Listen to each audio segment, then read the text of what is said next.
Are these the first volleys in America's next civil war? He's not a tough guy. He's a bully and he's a bitch. He's a punk. He's a dog.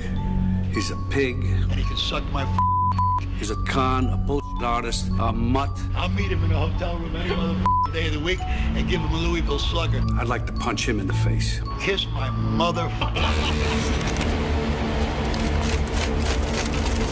Which side of the aisle is really spewing hateful rhetoric?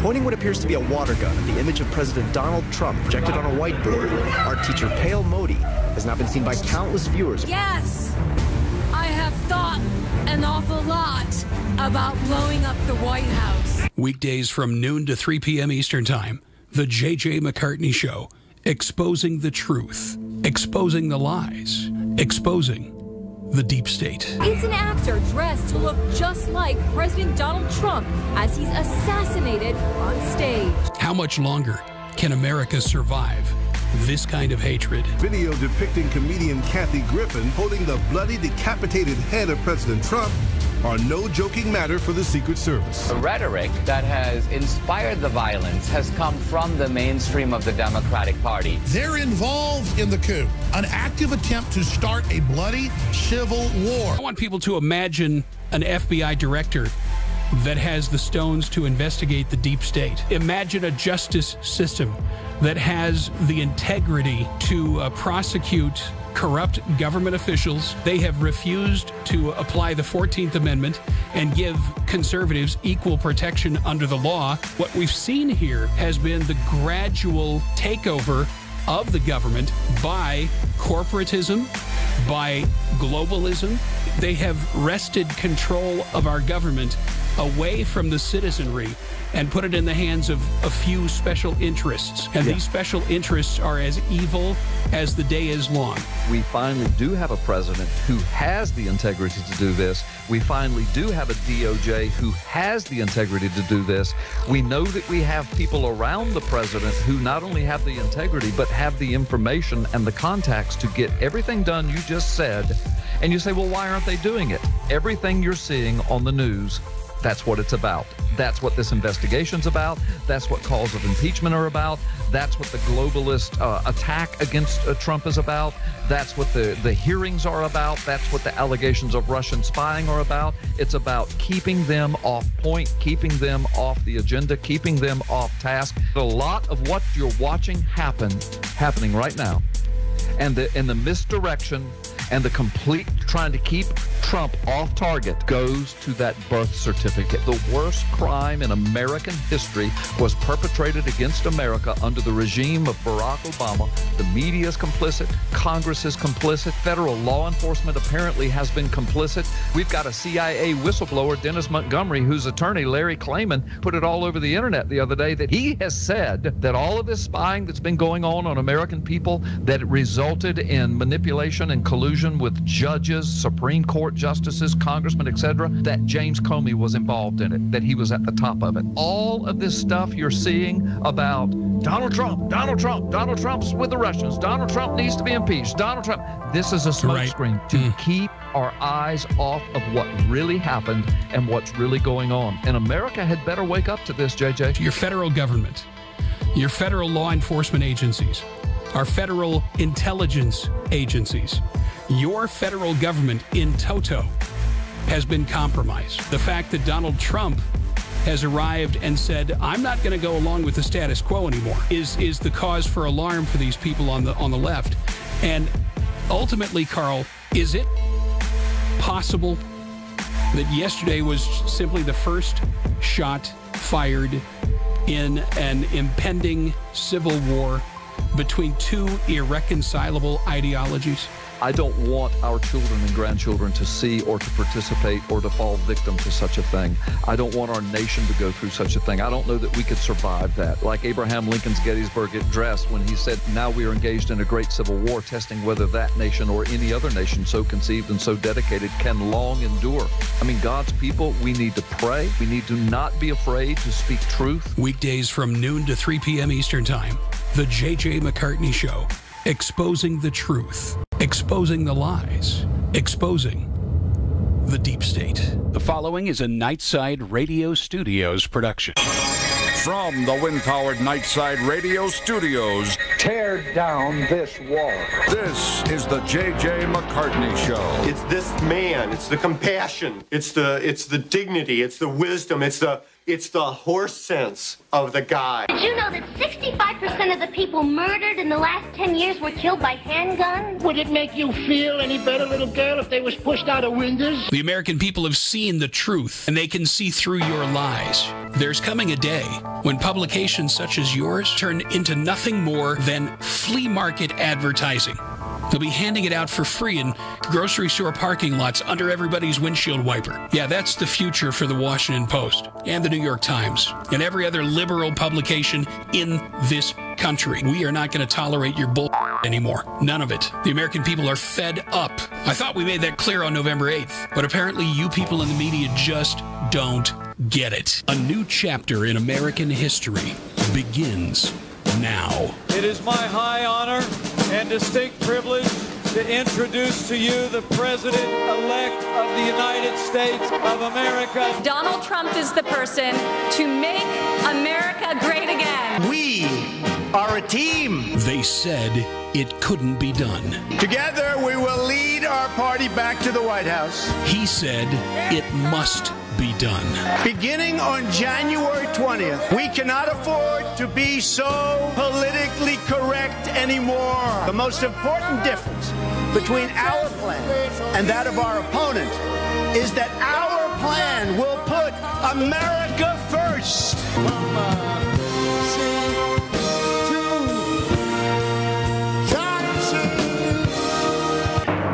Here's J.J. McCartney. Well, hello there, ladies and gentlemen, boys and girls. It's Friday. Yes, it is. Let me do this the old-fashioned way. Hello, Americans. I'm J.J. McCartney. Stand by for news. The mysterious Colonel is here. Yes, he is. The frog in my throat is only temporary. And ladies and gentlemen, we're going to lay down all kinds of truth on you today, plus a special tribute to Billy Graham. And did I mention the mysterious Colonel is here?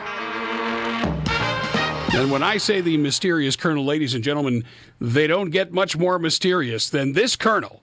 That's right. Hey. Welcome, welcome. Welcome, JJ. Happy last day of February, Friday. Yeah, the last Friday of February. Hopefully not the last day of, because if it's the last day of February today, then the Gregorians are going to want to talk to us after the show. I don't even know who they are, but I'd be more than happy to talk to anybody, quite frankly. Good Lord. Well, mercy sakes alive, ladies and gentlemen, here we sit. First of all, how about those tolerant leftists in America? Oh, are they the most tolerant, kind-hearted, welcoming, yes, inclusive group that's always prone to rational common sense and civility, I might add. You know what they're really guilty of, though? Yeah, think about this. They're guilty of misogyny. They really are. Because they're going after Dana Lesh at the National Rifle Association, and she is 100% woman. She really is. Indeed. I mean, there's no question about it. I mean, eat your heart out, Michelle Obama. This is a real woman, and they have been launching salvos. The crowd in Florida the other night, what a disgrace. Shouting, burn her, burn her. Yep, murderer. Mm-hmm. Yep. Yeah, how dare they? First of all, the reason that the NRA exists is first and foremost as a means of promoting responsible gun safety. Every single day they do this. Every day they devote themselves to the cause of teaching people responsible firearm ownership and use. And they also promote and advocate for the Second Amendment of the Constitution. Now, the Second Amendment wasn't written by the National Rifle Association. It was written by our founding fathers.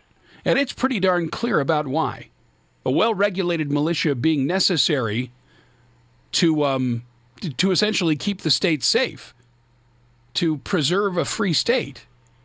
The right of the people to keep and bear arms shall not be infringed. There it is, in a nutshell. Now, the fact that somebody that was mentally ill was taking psychotropic drugs, somebody who the local constabulary had been called to his home 39 times prior to him going over the edge and doing what he did. He purchased the gun on his 18th birthday. Okay? And by the way, it was a legal gun purchase. He purchased the gun on his 18th birthday. And maybe some people out there will say, you know what? Maybe it is time to raise the age at which you can buy a gun like an AR-15 or an AK-47 to 21. I mean, to my way of thinking, Colonel, if you're allowed to vote, then why don't we do the same thing with these weapons? But on the other hand, Colonel, 18-year-olds are adults. They have been, in the history of our nation, the average age of a soldier killed in Vietnam, for example, was 19. Mm-hmm. And you know, if you are considered by the state old enough to go and grab a rifle and fight for your country, then, you know, and honestly, the problem here is not gun accessibility. That's not the problem at all. The problem here is doctors passing out Prozac and Xanax and all these other drugs like they were Tic Tacs in this generation. Yeah.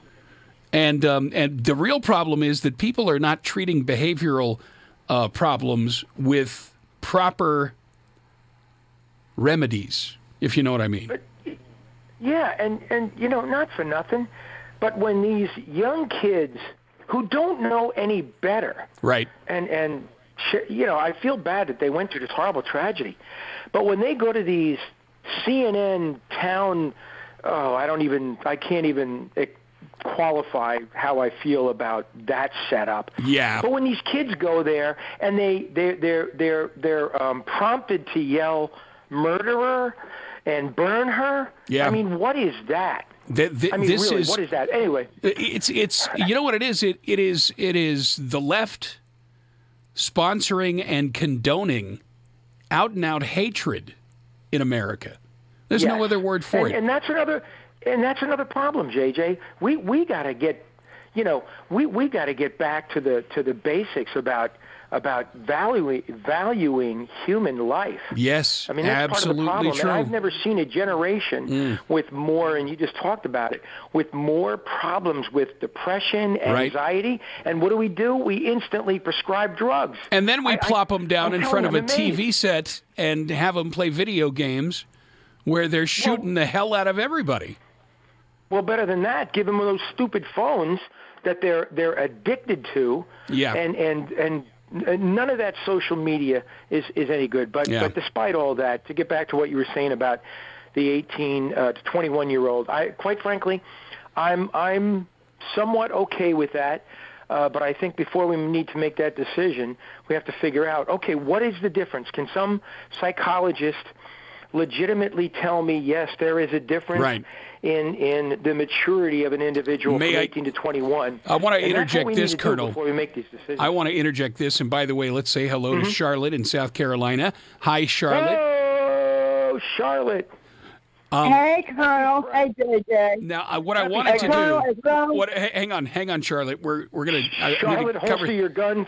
Here we go. Here's the question, Colonel.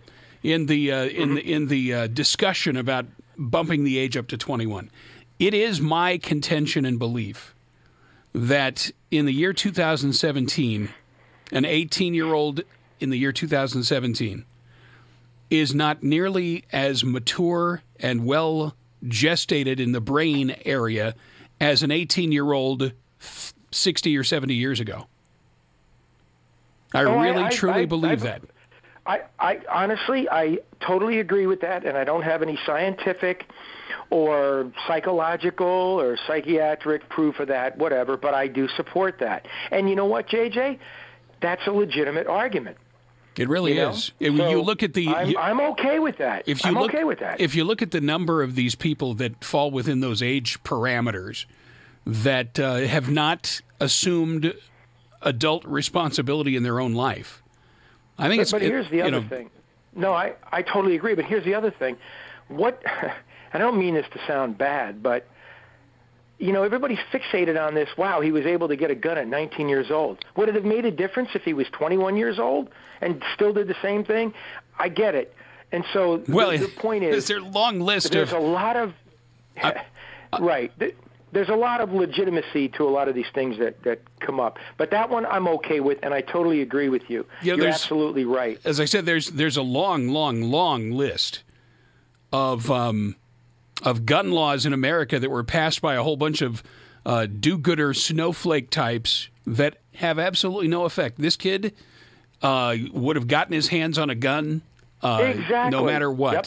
Okay, Charlotte. Exactly. Charlotte, I welcome you. Thank you for joining us today.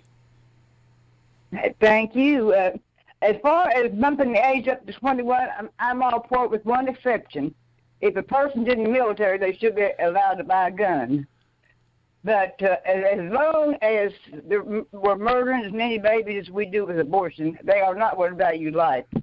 Oh, JJ, exactly. I called. You're right. You're right. I called for a reason. All this week, I've had a man coming, working evenings, building me a ramp off the front porch. So I haven't been able to listen evenings to your show. I catch it in the mornings. And yesterday morning, I turned it on and got the best blessing. You played the whole sermon from Billy Graham, and I enjoyed that so much. And I wanted to thank you. Thank you. Honestly, Charlotte, there's a lot of people that influenced me in my younger years. I'm probably one of a very small percentage of people my age that when I was a young child, I would plop myself down in front of the TV set and watch the entire thing when the Billy Graham crusade would come on TV. Because the first time I saw him was in a tent meeting. Wow. Years and years and years ago. And I have always loved Billy Graham. But when I turned to your show yesterday morning and that was on, that was just wonderful. And I thank you for playing it. Well, thank you. I wish more hosts would play it, because if we can't get the people in church, maybe they can hear it on radio. His presentation of the gospel was he spoke with authority. He never apologized for the gospel. All he ever did was try and bring people to that point where they find salvation, the salvation of Christ. And his devotion to this thing. He spent his whole life preaching, and he traveled the world, but he chose to live here in America. And you know that his heart has been broken over the way our country has been decaying. The laws that our Congress and our courts have passed, unchristian laws, same-sex marriage and homosexual lifestyle and transgenders and all this stuff, it broke his heart. Yeah. And, I think one of the things that probably frustrated him the most was these so-called Christian churches that promoted themselves as, so welcoming to anybody exactly as they are. In a sense, what they've tried to do is they've tried to water down the gospel for the sake of keeping their keeping their revenue flowing. Congregation and their money. But I'll tell you, I don't know what their Bible says. My Bible says to come out of the world, not to bring it into the church. That's absolutely right. Absolutely right. And one of the reasons that we see evil everywhere we look today in America is because the church, in many, many, many, many cases, and I hope these people know who they are, but they probably don't, because they haven't been taught the proper application of the gospel. So what they're doing is they are willfully ignorant of what the Bible says with regard to the responsibilities of members of the body of Christ. And so, well, you know, a lot of these preachers are going to be judged because you can go to church after church after church and not find the churches like they used to be. The preachers are really preaching and altar calls. I tell you, you could shake every preacher's hand in America and go straight to hell. Yeah. That is not going to get you saved. Well, the thing... And so many of these churches have to shake hands, and that's it. Yeah, and exactly right. The problem is that, you know, we were told, you know, Jesus was very clear. He said the world was going to hate us for his namesake. The world is going to hate and resent us because of the name of Christ. It offends the world. It does. And when I look at it, you know, honestly, you know, the people that their worldview is so skewed that they will call devout Christians hate mongers simply because we're telling the truth. We're telling the truth about these lifestyles. We're telling the truth about abortion and about genocide and the manner that it's happening. Doesn't it say somewhere in there that they will be exposed? I know Trump is exposing a lot of these federal agencies and Democrats and everything. Don't you think the church is going to be exposed? Yes, I do. And part of that, if you know, I want to see if you both agree with me on this. You know, the world in the decade of the 1980s, the world was telling all of our young people that their ultimate role model was Bill Cosby. Mm-hmm. Okay? Yep. See how the world works. Yep. See where they put their faith and see what it gets them. And it's like, no. The only role model this world has ever seen is Jesus Christ.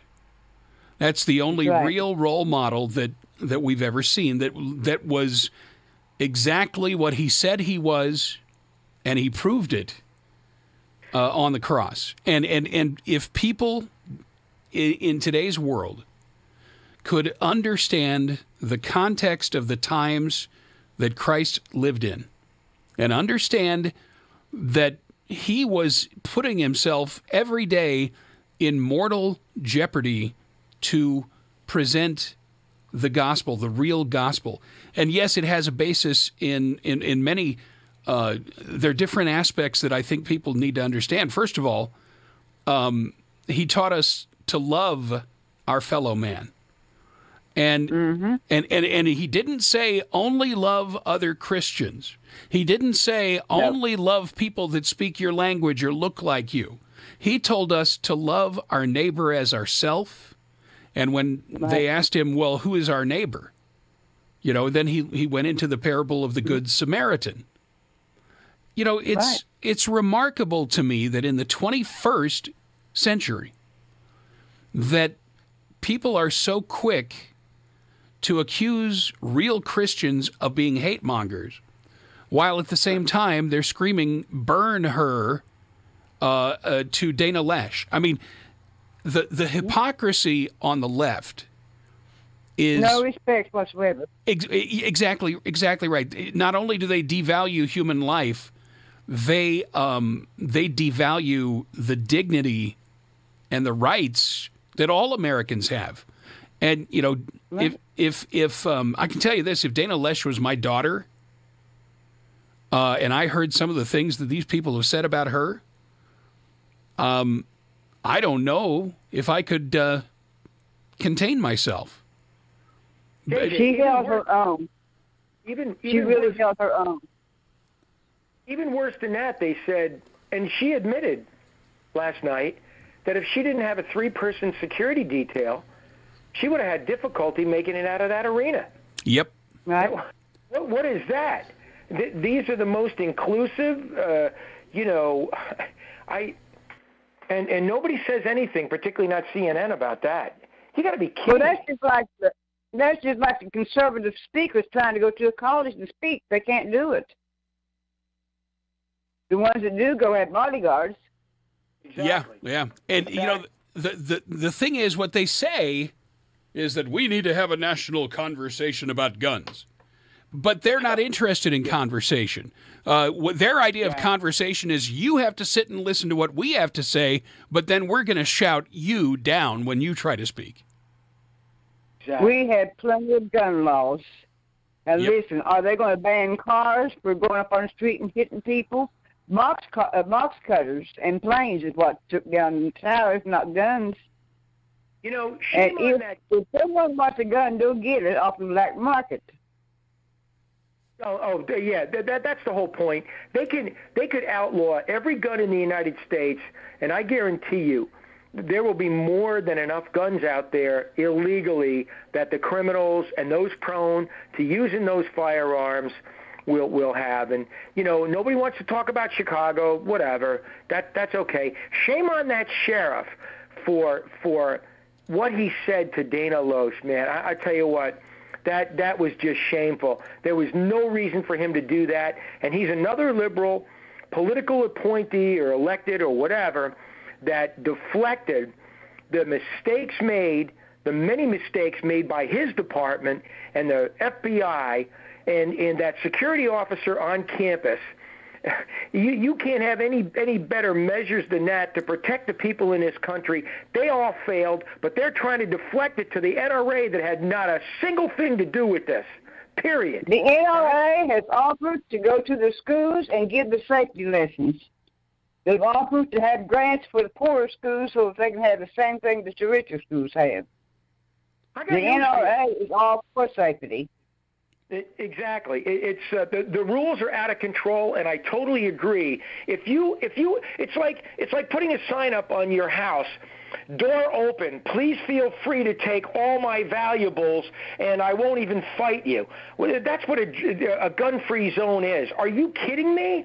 I mean, this is what I mean. People in this country don't want to exercise common sense. You are basically telling somebody, don't worry, you can shoot all you want. Nobody's going to return fire. Have a nice day. I mean, that's basically what it is. It doesn't take a rocket scientist to realize that. It's an invitation to come on in. So I think Trump is really going to put an end to that, and he's going to have concealed weapons.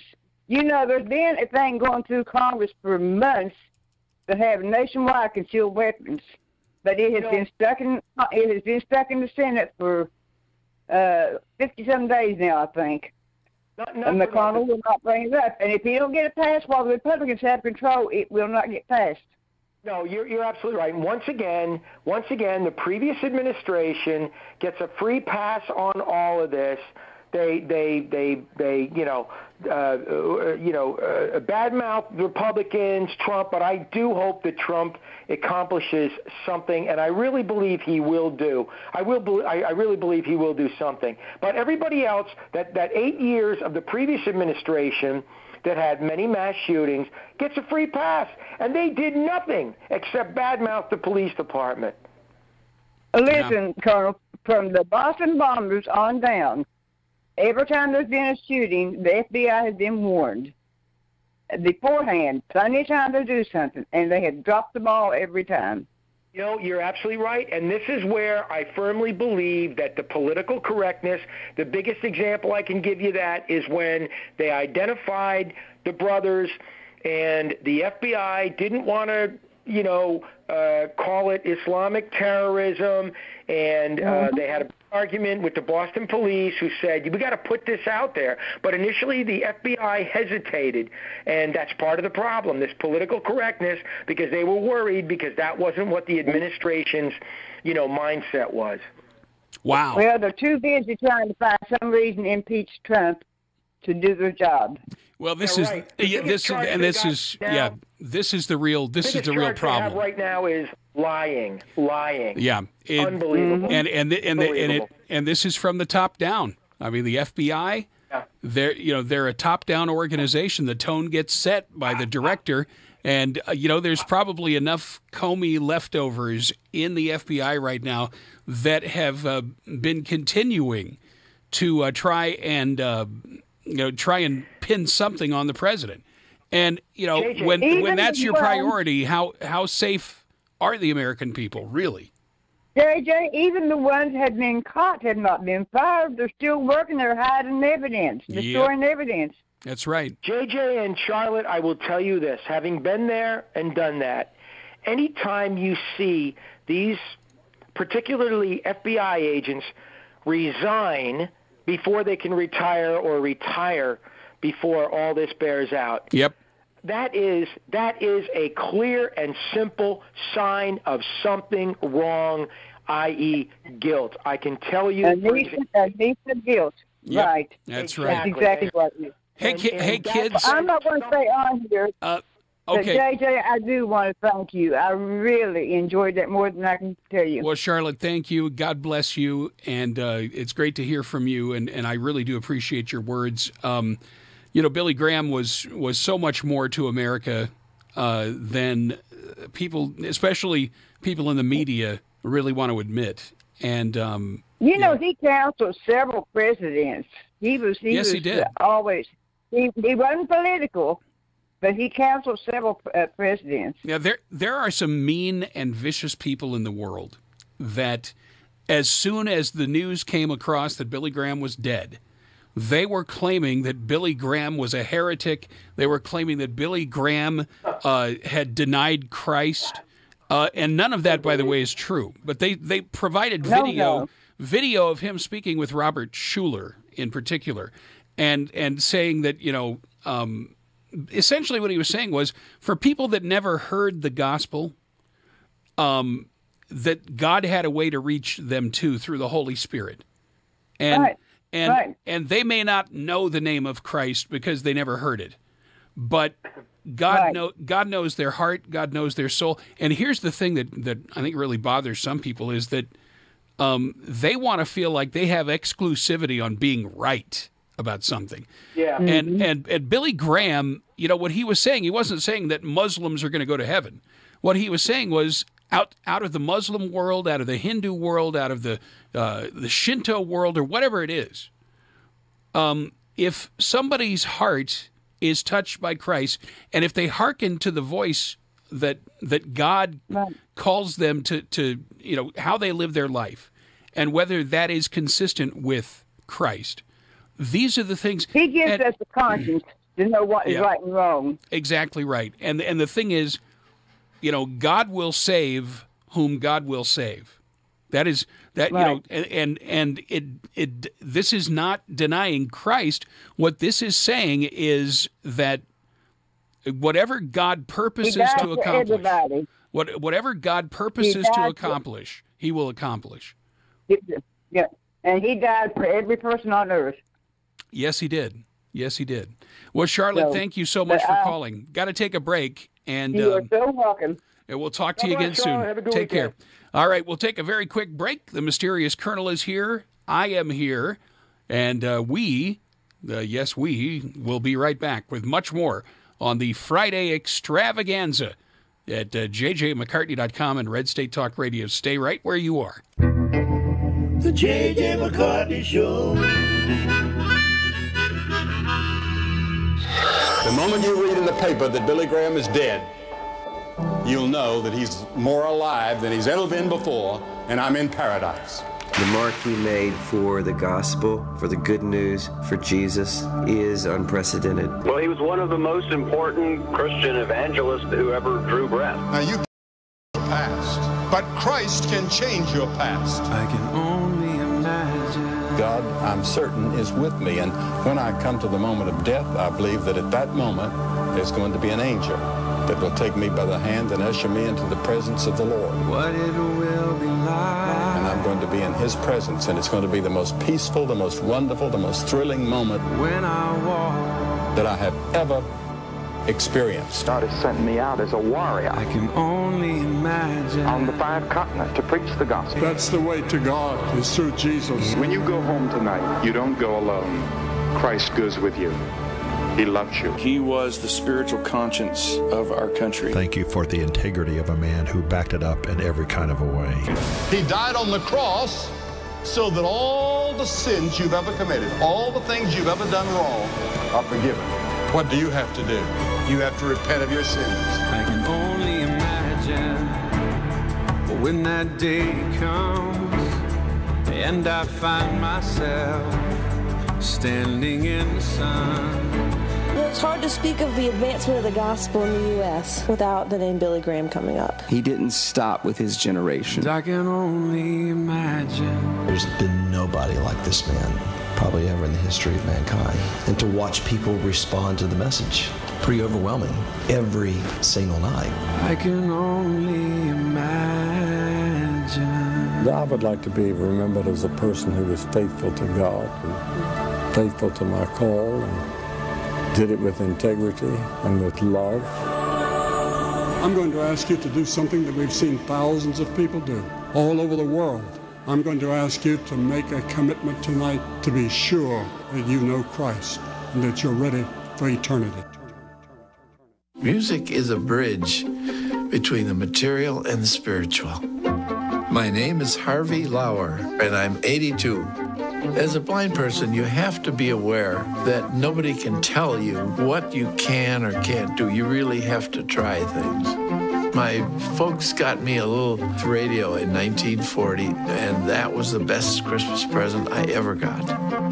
When I was 11 years old is when I started to play music, play the piano, and then the accordion, and then the cello.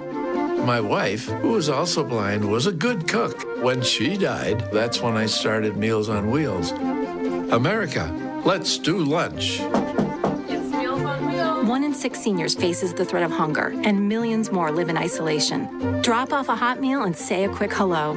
Volunteer for Meals on Wheels by donating your lunch break at americaletsdolunch.org.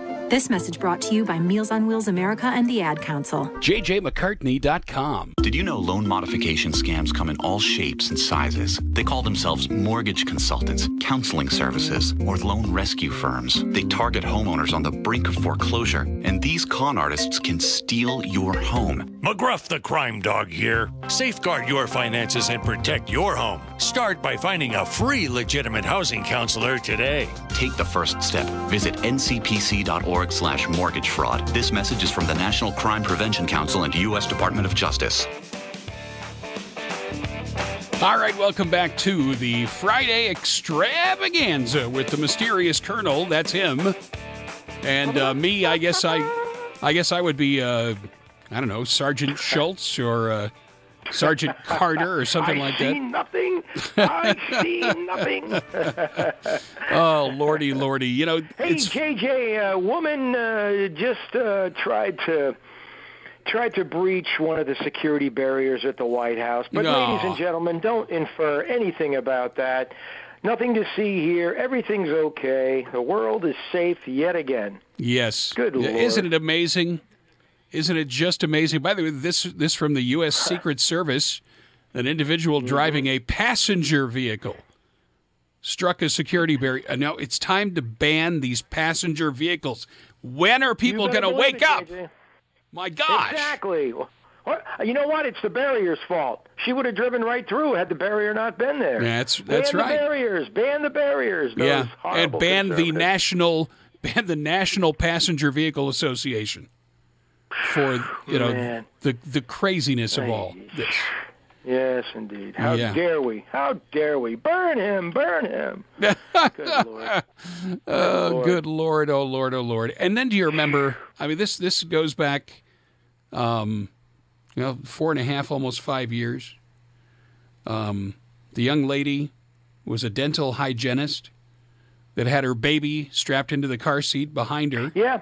Remember that. That wound up having to turn around at the checkpoint at the White House. And the police gave chase, and then they riddled her. They riddled her body with 15 bullets, I think was what it was. The child was not harmed, but she, of course, died. And the only thing that she was guilty of was freaking out when she saw men with guns at this checkpoint, and she was afraid. Honestly. It's amazing to me what the government sees as a threat, as a mother with a baby in the back seat. But, they keep on letting the Muslims in. it's. Yeah, I know. Yeah, but they're peace loving, so we can't. We can't say anything about that. It's been proven. It's the most peace loving religion ever. And in the scriptures of the Bible, of course, now people are going to start writing angry letters because we're quoting from the Bible. I wanted to just share this because this really does speak to a perfect example of the political left, not just in America, but in the world.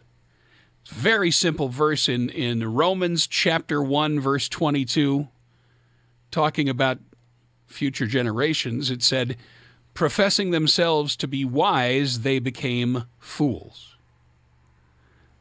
And yes, they did. Professing themselves to be wise, they became fools. In what context?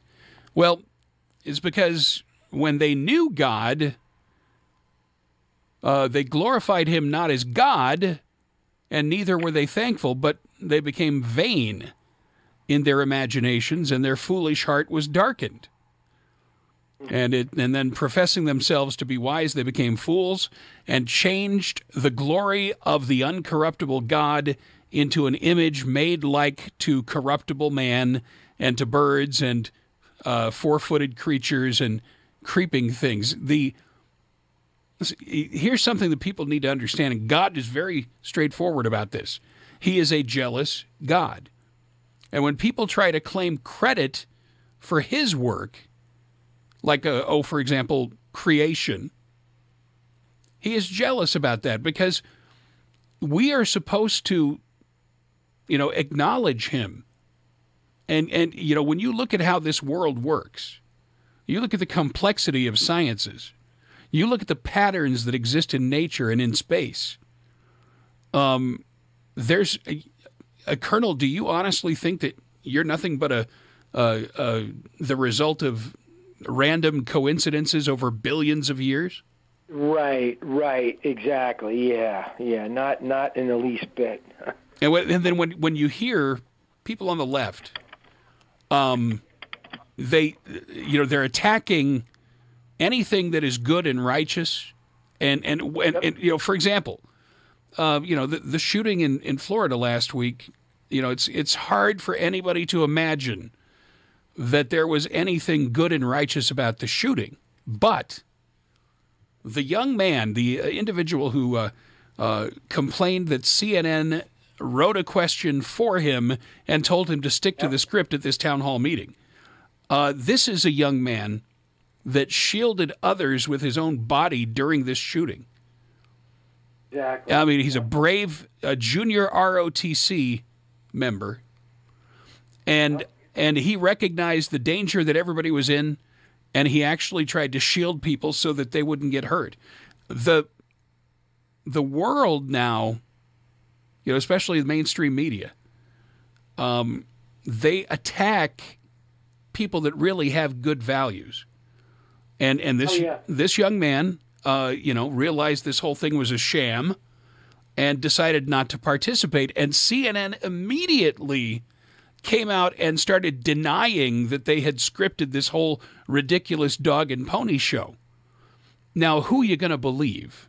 The junior ROTC member that shields his fellow students during a shooting?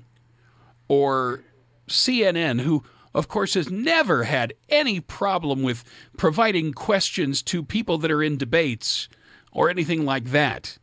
You remember that? Yep, exactly. Donna Brazile was the acting head of the DNC, and she was working for CNN, and she funneled debate questions to Hillary Clinton. Mm-hmm. And CNN is going to stand there straight-faced and claim that, oh, no, everything was on the up and up. No, it wasn't. Right. I mean, seriously. That was a total setup. That was exactly. But, I don't know. It's like nobody's holding that station accountable. They ought to call for all the sponsors to withdraw because of the phony, one-sided, set-up, harmful. It's really a shame Dana Lash can't sue them for threatening her safety or something, because this is going to continue, JJ. Nothing holds that organization accountable. Yeah. And it just gets worse and worse. And, the irony of it is, and I know I'm sort of veering off here, but I get, when are we going to hear on a Friday some charges against the Hillary Clinton campaign, to include Donna Brazile and all those others that paid for the dossier, which is clear and simple. Exactly. Collusion. But, I mean, come on already. What are we waiting for? How is that not Russian collusion? Well, I tell you this, what's really driving these people crazy right now, Donald Trump's approval rating now sits at 50%. Good. That drives him crazy. Good.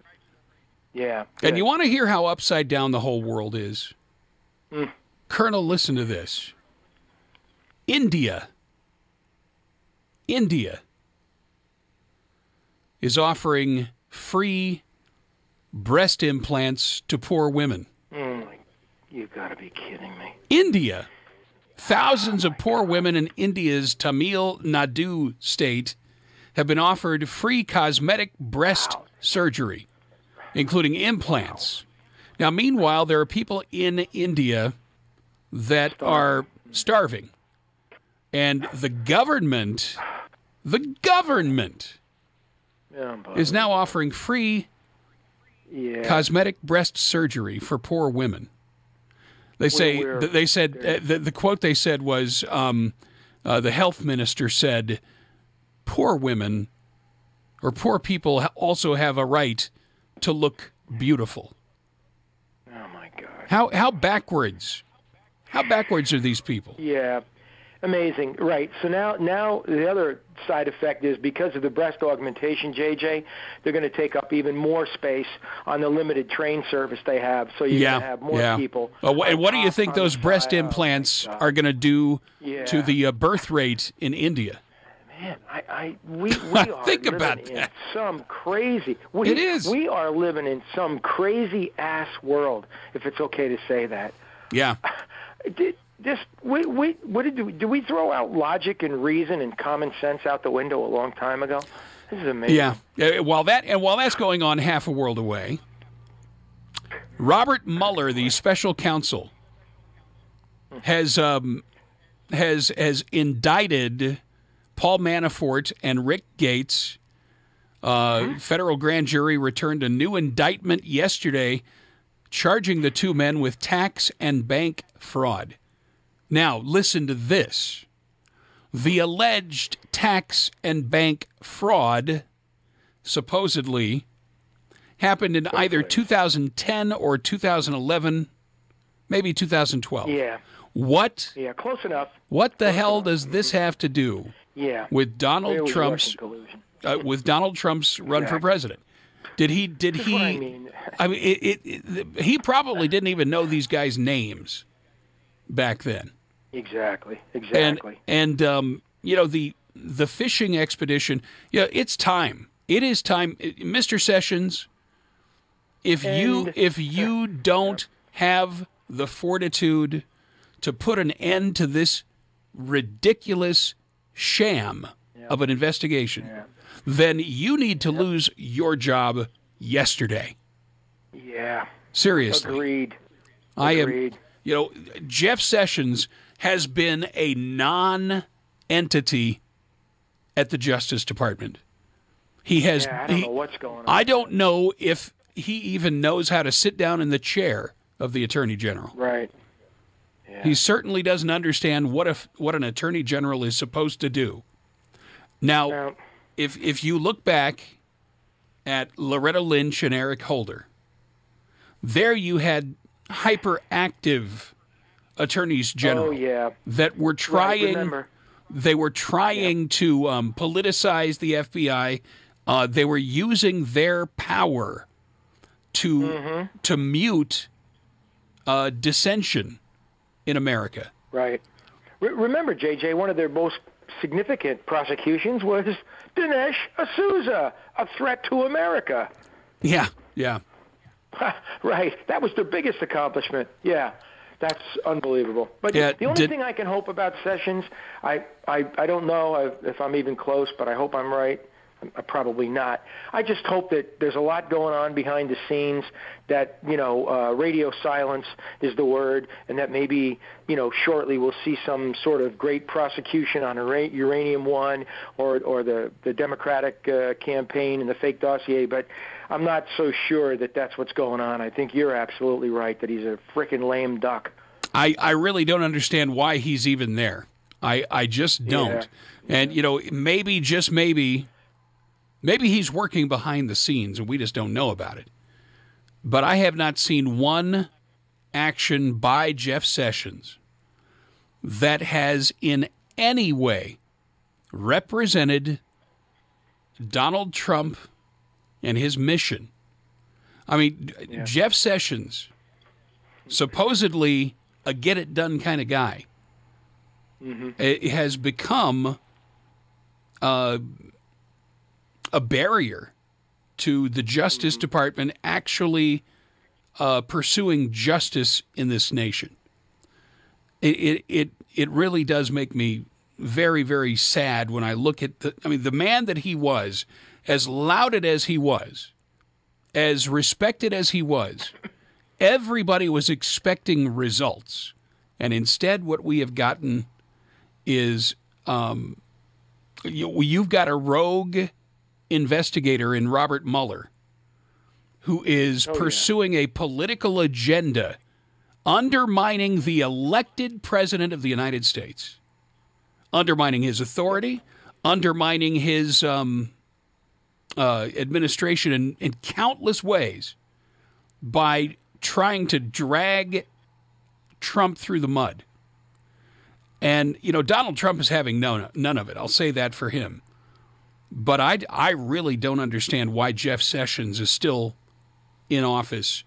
I know. Is there anybody out there that's seen him do one thing as Attorney General that makes a difference? Anybody? Yeah. Can you answer the question? Our toll-free phone lines, by the way, wide open at 855-853-5227.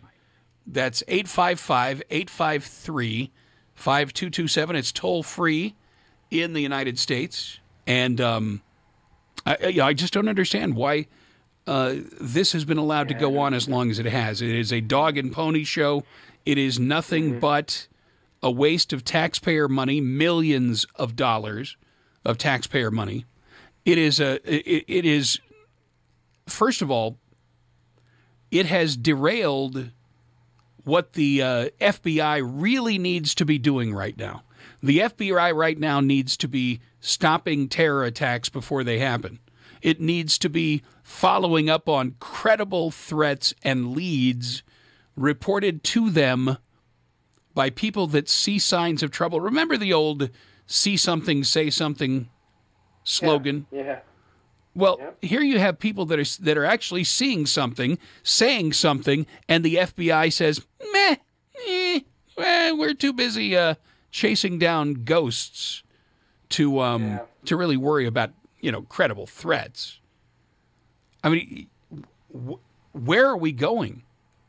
I mean, the only thing that gives us hope these days is that Donald Trump continues to plow through resistance and continue to move forward. And with an approval rating now at 50%, what does that tell you? Yeah. The American people get it. The American people get it. And yet the mainstream media, they're not going to reflect that in their headlines, because that goes directly against their agenda, which is not to promote the truth or give equal time to opposing viewpoints. No. They have one reason for being, and that is to try and take out the president. Yeah, like I was telling you earlier, when I right after his CPAC speech and he talked about the economy yet again, I happened to turn on that on other MSNBC channel, And there were two commentators that were like, how dare he lie to the American people like that? This economy, he's just riding on the coattails of the policies of Barack Obama. This economy, the market is up because of their policies, and he's lying to the American people, telling them it's because of him. I couldn't take it more than a minute, JJ. I had to turn it. It's unbelievable. Here's a funny thing.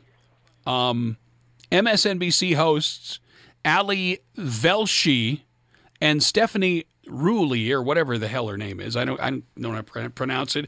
And I don't know anybody that does because nobody watches them anyway.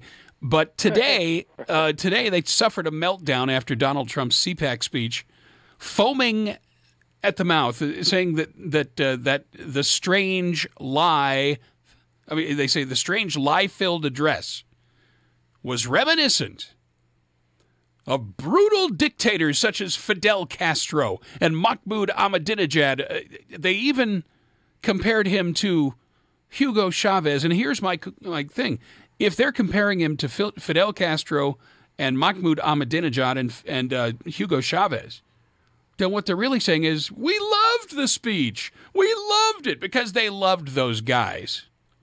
They did. Exactly. You think Fidel Castro was like the folk hero to these so-called journalists. And Hugo Chavez, remember Sean Penn loved Hugo Chavez. Yeah. And, these people, the fact that they are saying the things that they are saying, claiming that he was lying about the policies of Barack Obama. Ladies and gentlemen, this is not a matter of opinion. This is a matter of recorded history. The Obama administration, through Barack Obama, Hillary Clinton, and John Kerry, destabilized the Middle East like no other entity in the history of the planet. They completely surrendered all of the gains that had been made in Iraq on behalf, by the way, of the Iranian people, or the Iraqi people. They withdrew our troops, and they essentially ceded Iraq and Syria to ISIS. But more than that, they funded ISIS. They armed ISIS, claiming that ISIS were the freedom-fighting rebels in Syria. Here it says, let's see, darn computers. Some of the comments on this story says, so NBC is now officially identifying Fidel Castro as a dictator. A little bit late to the party. Yeah. Yeah. Just a little bit. It's funny. It's laughable what these people are trying to do. And, MSNBC, the reason you don't have any people watching, the reason your ratings are in the toilet is because you are outputting the same type of content that toilets are made for. That's the reason your ratings are in the toilet. Yeah. It's because everything you say belongs in the toilet. The American people are not nearly as clueless today as the mainstream media thinks they are. And the fact that Donald Trump won the election is a rebuke of the mainstream media. Yep. But of course, they'll never acknowledge that because they've got Soros money backing them up. If you boycott their network and say, well, you should pull all your sponsorships, and suppose they do, they're still going to be on the air because George Soros has billions of dollars in his back pocket. Exactly. You're right. I think, George Soros belongs in a gulag. He really does. I don't know why nobody goes after him. Well, I'll tell you one guy that is Viktor Orban in Hungary. And, but no, seriously, there is no reason that I can think of why George Soros should not be in a federal penitentiary, a maximum security facility. Totally agree. And you should seize his money because it's all ill-gotten gain. It really is.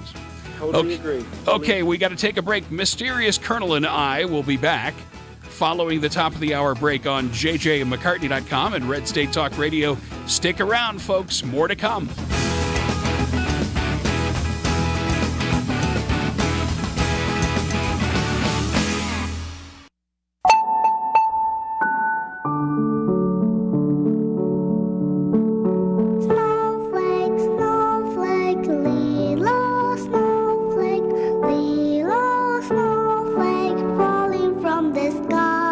California, at least 13 people were arrested as hundreds blocked traffic on 2 major highways, waving Mexican flags and burning a giant effigy of Donald Trump. Police fired rubber bullets, and pepper spray at hundreds of protesters after the crowds took over major intersections. Load up, load up, load up, we rubber bullets.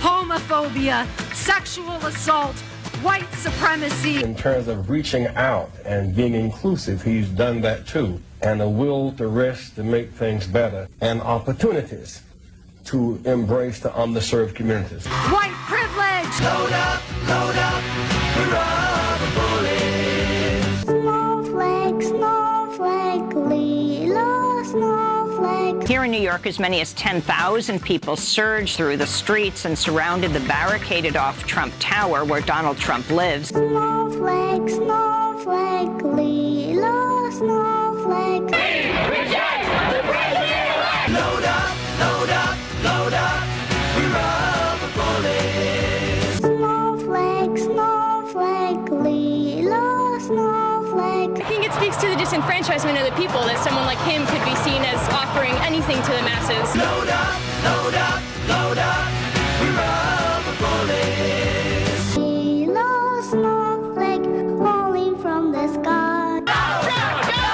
What about gay people? Trump has vowed to protect the LGBT community from a fanatical ideology that represents its biggest threat. Radical Islam. As your president, I will do everything in my power to protect our LGBTQ citizens from the violence and oppression of a hateful foreign ideology. Load up, load up, load up, we rubber bullets. Snowflake, snowflake, little snowflake, falling, falling, falling, falling, falling, falling, falling, falling, falling. He is a racist. Under Obama, more black people are living below the poverty line. The number of African Americans on food stamps has increased 58% under Obama. On every leading economic issue, on the major economic issues, black Americans have lost ground in every one of those leading categories. So for the last 10 years, it's not been good for black folks. Is this how the left helps black communities? By making them poorer and more dependent on government. Race relations are at their worst in decades. 8 years of Obama has been devastating for the black community. He is a sexist. He is a neo-Nazi. Well, we don't understand why you called in the National Guard. Falling on my nose. Not my president. He is a lying ass. Snowflake, snowflake, little snowflake. Fake ass. Little snowflake falling from the sky. Dumb ass son of a bitch. Load up, load up, load up, we rubber bullets. Snowflake, snowflake, little snowflake, falling, falling, falling, falling, falling, falling, falling, falling, falling. That's not my president. That's not my president. Load up, load up, load up, we rubber bullets. Falling in my hand. Thank you for taking America back 60 years of progress. Falling on my head. You just voted in a Nazi fascist. Falling on my nose. Falling in my hand.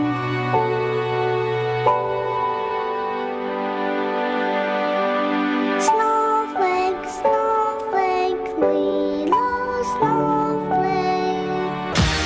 What you gonna do about it? What you gonna do?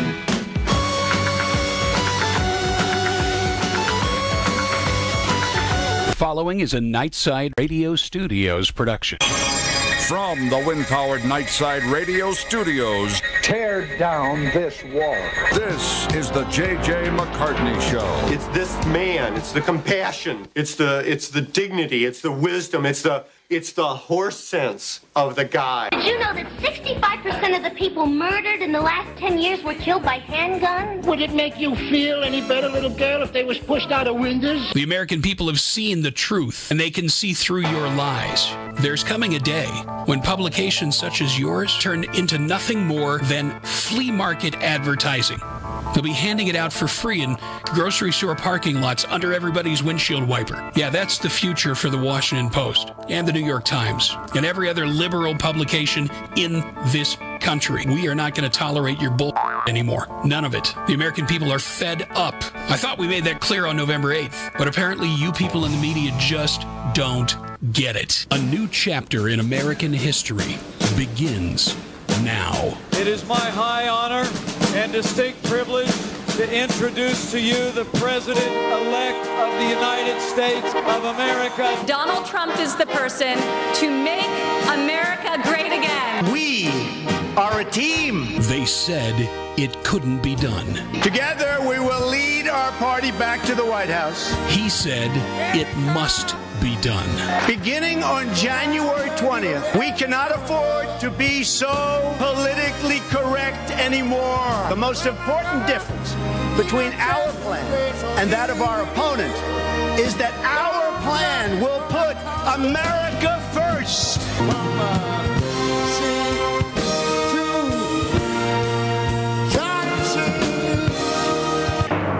Here's J.J. McCartney.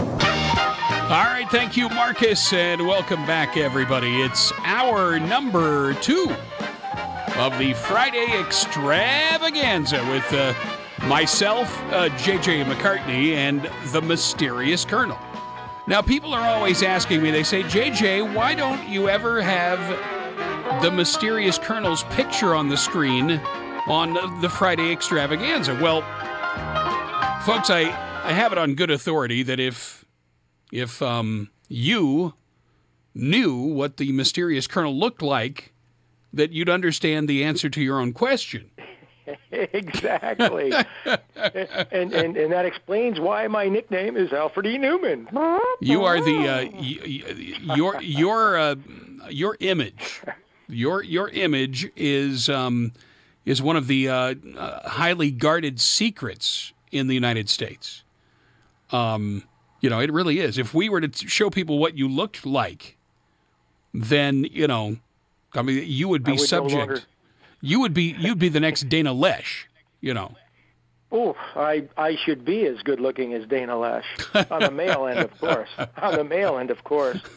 Now, if we reveal the Mysterious Colonel, I'll no longer be mysterious, and some things have to remain mysterious. Yes. In the event that at least one of the two of us, JJ, has to take some serious action. You remember you remember the John Wayne movie McClintock? Oh, indeed. Where Maureen O'Hara turns to one of the hired hands and told him, to take his unprepossessing hands off of something, and then he goes to John Wayne. He goes, "Mr. McClintock, what does unprepossessing mean?" And he says, "I looked it up in the dictionary once. It's best you don't know." Unprepossessing means essentially butt ugly, and you got the kind of face that if you walk into a room, suddenly the room empties. It is exactly unprepossessed. Now, as opposed to prepossessing, which means that you walk into a room and all of a sudden every head turns and every eye is on you, and people just can't take their eyes off of you because you're so attractive and appealing. So unprepossessing would be the opposite of that. So well, there you go. Just in case anybody is wondering. And that is the J.J. McCartney lesson of the day. Oh, I got a million of them. I could the things I could tell you, but we don't have enough time. I'm actually honored that the members of the audience actually want to know what the mysterious colonel looks like. Well, yeah, it's like if you had to look in the mirror like I do every day, I'm not so sure. It's kind of like Stevie Wonder wondering what Hillary looks like. Yeah, right. Exactly. Be careful what you wish for; it might come true. Yeah. Yeah. I'm with her. Yeah. Oh my goodness. What a misguided, gifted genius he is. She's got absolutely no appeal whatsoever, quite frankly. I'm talking about Stevie. He's a misguided genius. Yeah. He really is. He really is. The liberals just want to be able to do. It's like the '60s, JJ, when we were growing up. Maybe you a little bit later than me, but the kids just down with the man, no authority. We don't want any anti-establishment. Yeah, anti-establishment. Exactly. That's what everybody wants nowadays. Yeah, it's amazing. Amazing. But that works. The real problem is with the left is they have no sense of humor, none. But the things that they think are funny are actually cruel. I mean, it really is. The people on the left would rather make comments about somebody's orange skin, or things like that. But the last thing they ever wanted to do during the election was focus on substance. And, it really is true. You can look at Hillary Clinton's resume. And if I look at Hillary Clinton's resume, what I come away thinking is this is the most insane, power-mad, evil. We're talking about the enemy of freedom. The state. And she is an absolute menace to the world. You look at the trail of dead bodies that chase her and Bill Clinton around from their earliest political ambitions, and then you look at Barack Obama. It's no mystery why he defeated Hillary, but Barack Obama, his corruption is self-evident. I'm going to hide my transcripts. I'm not going to let any of you know what my grades were or how I managed to get into Columbia.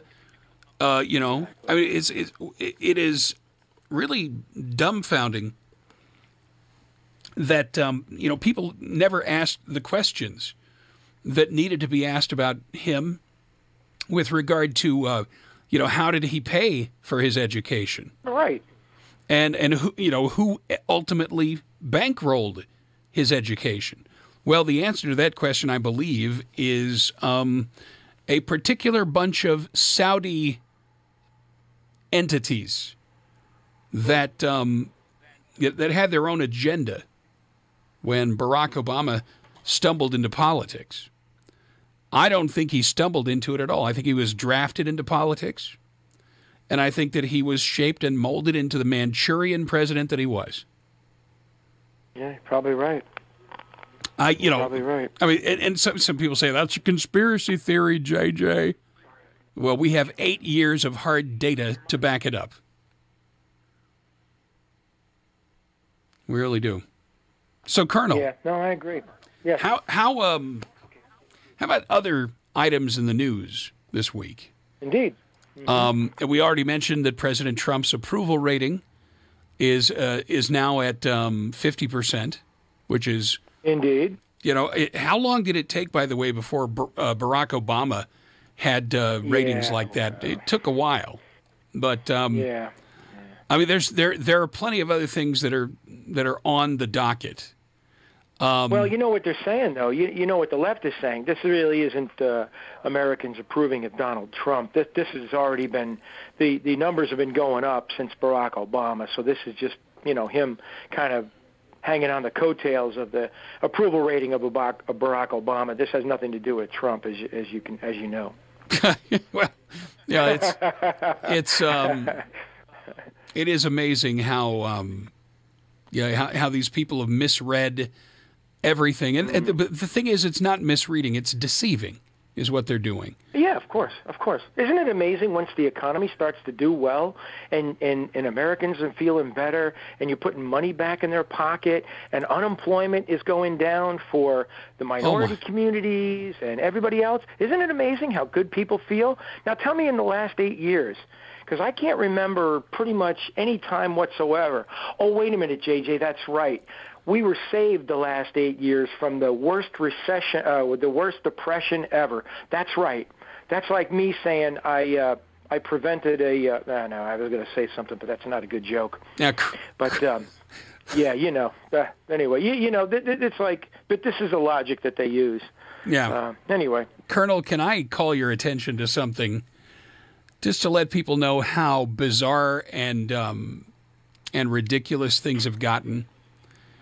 A school child at the Florida school, at a Florida school, this child has expressed fear because in a math classroom, the symbol for calculating a square root was referred to as resembling a gun. Oh, my God. Are you familiar with the symbol where you're figuring out a square root? Yes, yeah. Indeed. It's like a check mark. Like a check mark with a long line off the top of it. Yeah, exactly. And they say that looks like a gun. Right away. That looks like a gun. My God. Ladies and gentlemen, could we be more a nation of wimps and yeah. You know, there's another word I want to use, but I'm not going to because it's you know, it can be misconstrued, and you know what I'm talking about. It comes before cat. Okay, if we become a nation of those, I mean, when your children are this hypersensitive about something, there is a serious problem in America today. We are turning our children into neurotic, dysfunctional, mental cases. You know what, JJ? I don't know if it's fair for me to say this, but I got to tell you, a lot of things like this, I really, truly. Colonel, did we lose you? Oh, brother, we lost the Colonel. We lost the Colonel. Okay, all right. We'll take care of this, folks. Apologies for the technical issue. We'll get beyond this, I promise. It'll happen. We will get beyond this, and we'll get the Colonel back online very, very soon. My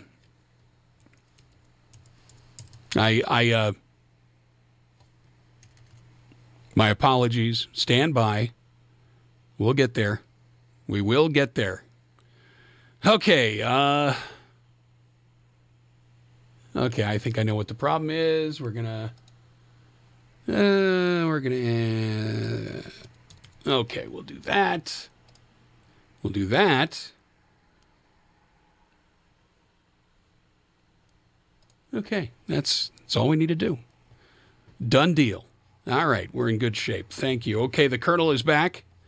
Not sure what happened there, mysterious Colonel, but thank you for... Well, it's a damn NSA. They cut me off. They're listening. But I was going to say, I was going to say, I really, truly believe that a lot of these things come up because there are so many people out there that are starving for attention. They just bring these things up. And I know it's a little child. I get that.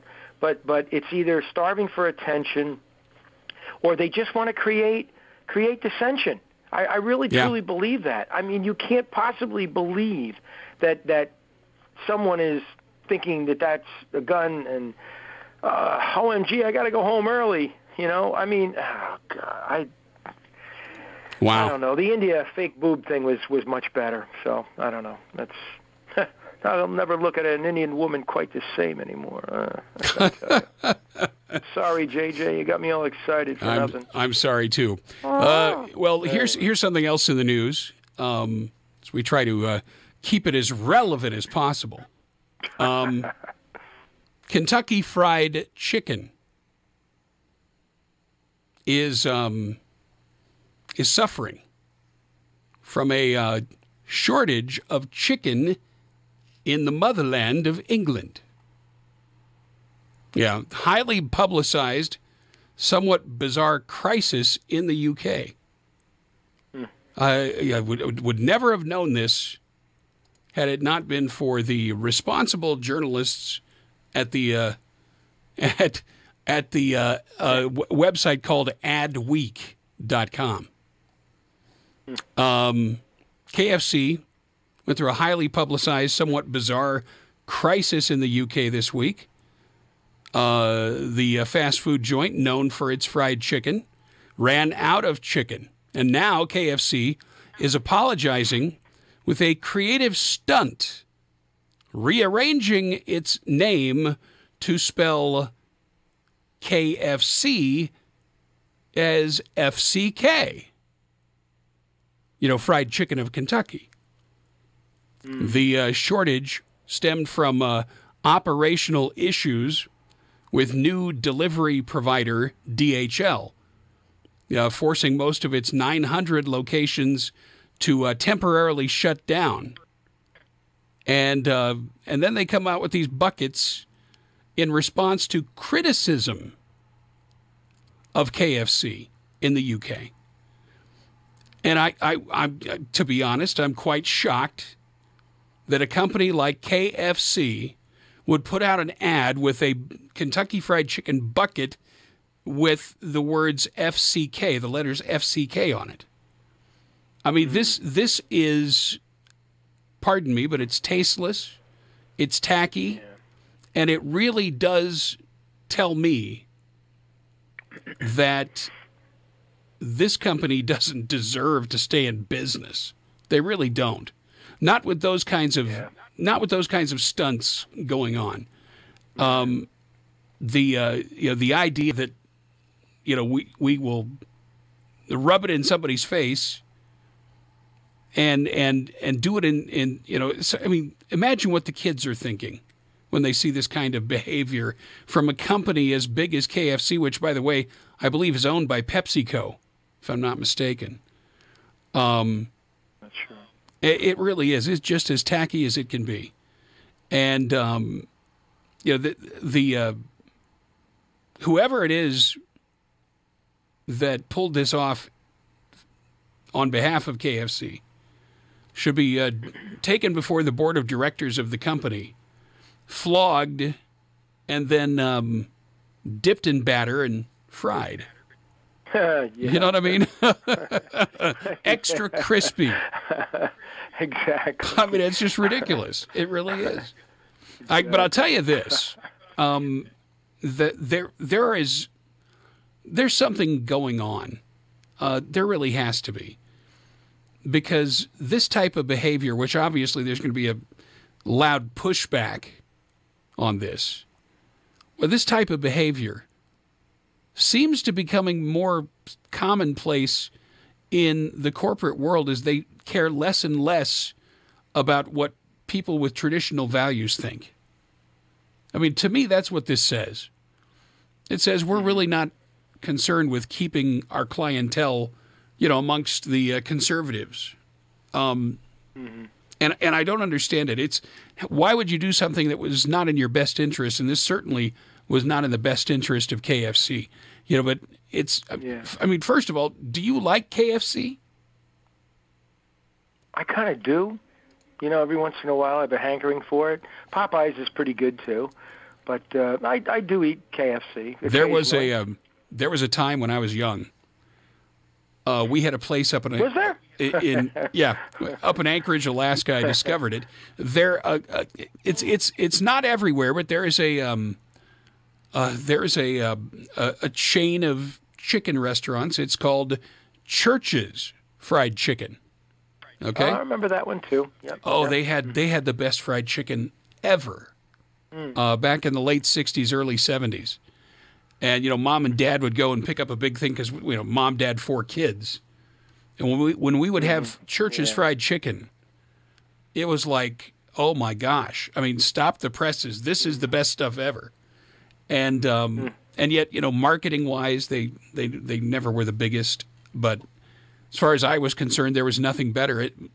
But the sad thing is, what we enjoyed when we were growing up doesn't seem as good in our adulthood. I don't know if you've noticed this, but I agree. It used to be. Agree. You're absolutely right. I mean, first we had lots of choices in Alaska when I was growing up, and there was a restaurant called the Barbecue Pit. Yeah, I know, real original name, but their food was amazing. It was just amazing, and yet, 50 years later, you go back to that place if it's even still in business, and the food's not as good. And the reason is because the people that founded that place, A, knew what they were doing and really cared about quality.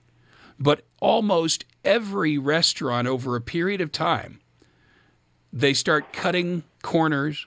They start trying to trim expenses. They start trying to maximize their profits. They make smaller portions and keep the prices the same. Yep. It's all of that stuff that drives people away.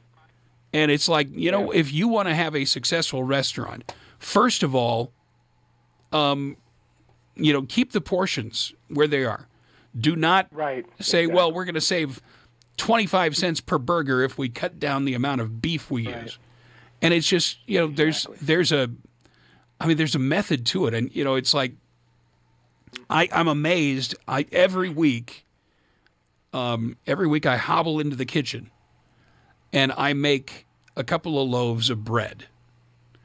And I've gotten pretty good at it in the past year. I really have. Mm-hmm.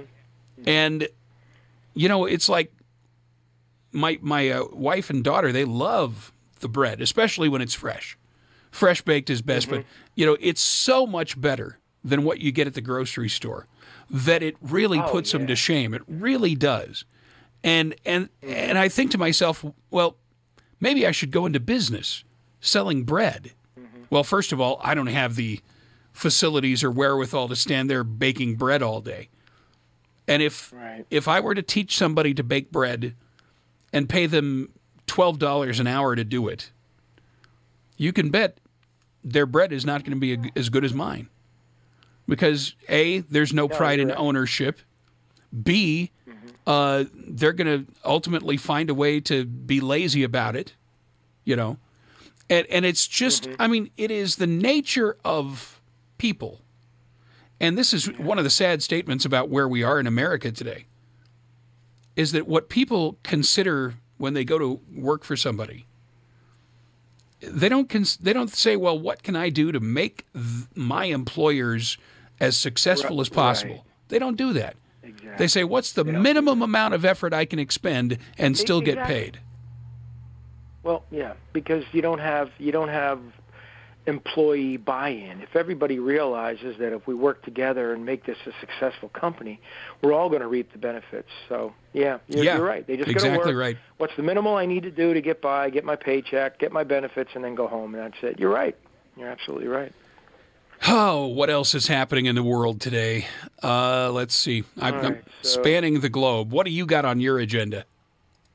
Nah, just that latest incident with the at the White House. So I'm anxious to hear what the reason was that she crashed the gate. What else? New Russia probe. The guilty pleas for lying of what's his name? The Manafort's got Pace or whatever. I don't know what his name is, but. Other than that, not a whole heck of a lot going on, I guess. New sanctions against the North Koreans. Big deal. We'll see if any of that has any effect. Oh, by the way, here's a huge story I wanted to share with you. Don't mean to interrupt, but no, it's okay. The United States is going to move its embassy to Jerusalem in May, which coincides with Israel's 70th anniversary of independence. The U.S. Embassy in Israel will move from Tel Aviv to Jerusalem in May as Israel celebrates its 70th Independence Day, according to the State Department today. Steve Goldstein, Undersecretary of State for Public Diplomacy, said that Secretary of State Rex Tillerson approved a security plan yesterday for a facility in Jerusalem. The plan is to open the new facility on May 14th. We're looking at that as a possible date, but safety of the Marines and other people who visit and work there is primary, said Goldstein. Now, reacting to the news Friday, I gotta be honest with you. I'm not going to even do this. The PLO is such a terrorist organization that they don't deserve to be quoted on this radio show or any other, except for you to know that they have threatened the United States with terrorists. They have threatened. Well, there you go. There you go. And if anybody doesn't understand what that means, if anybody on the left doesn't understand what that means, the significance of it, then these people need to just find a bridge and jump off of it. You better believe it. And if we send any more money to that entity, so that they can build those underground bunkers to attack Israel, then we've had it. I really, first of all, I admire Donald Trump for sticking to his guns. This is something that every American president since the 1990s, when Congress passed the bill that designated Jerusalem as the capital of Israel, every president before Donald Trump signed an agreement saying that they would move the embassy, but they never did. They never did. They just let it sit out there, and that was their way of telling the PLO and other terror organizations in the Middle East that secretly America was siding with them against Israel. Mm-hmm. This was it was a shell game for a long time. And, of course, it was a campaign. It was a campaign promise. And if the PLO is serious about attacking America with terrorists, then I tell you what, let the carpet bombing start now. Yeah. I mean, at what point in time do we start punishing people that threaten us? Exactly. I mean, how many opportunities have we given them to make peace? Yeah. And since when is it okay for people to rattle their saber and threaten America with terrorism? And it used to be that we could honestly say we don't negotiate with terrorists. But Barack Obama paid $400 million for the release of hostages, and ever since then, yep, it has been a totally different thing. And well, they didn't, and on top of that, they didn't release all of the prisoners that they're holding either. But that's right. Besides the point, I guess. And then when recall when people in Iran were protesting in the streets for democracy and for human rights in Iran, and to get rid of the theocracy of the mullahs in Iran, Barack Obama completely turned a deaf ear to them. Didn't give them any support at all. And this, look, we should never go back to being in the nation building business. But by golly, when a nation's people courageously takes to the street fighting for freedom, we should always be there to encourage them. I'm not saying we get into the nation building business, but when you have a regime like the mullahs in Iran that have been in control since 1979, when you have that situation where, literally gays are thrown off of buildings, literally women are executed if they're caught in rape, if they're being raped by somebody and they don't have 6 eyewitnesses to testify that they were being raped, then they are punished for adultery. It's barbaric. And yet, Barack Obama chose to do nothing. But the curiosity I have is, what has the Trump administration's reaction to the people taking to the streets in Iran been? Because I haven't heard anything in the mainstream media about it. And it makes me wonder. He threw his support out there, but he threw his support out there. But other than that, I didn't hear much. And you don't even hear much about it now anyway. I don't know if they're still out there, if they've stopped, or what's going on. But he did verbalize his support for him. But that's encouraging. That's not a whole heck of a lot. Yeah, exactly. I was kind of hoping we'd do a little bit more too, but it doesn't seem like it unless there's a news blackout and nobody's able to report. But anyway. Well, would they in the mainstream media ever do something like that? I can't imagine. No, I cannot imagine. No, hey, Mysterious Colonel, we need to take a very quick time out, and we'll come back with more in just a minute. You folks out there, hang in there. We'll be back with more of the J.J. McCartney Show in just a minute. Stay with us. The J.J. McCartney Show. The moment you read in the paper that Billy Graham is dead, you'll know that he's more alive than he's ever been before, and I'm in paradise.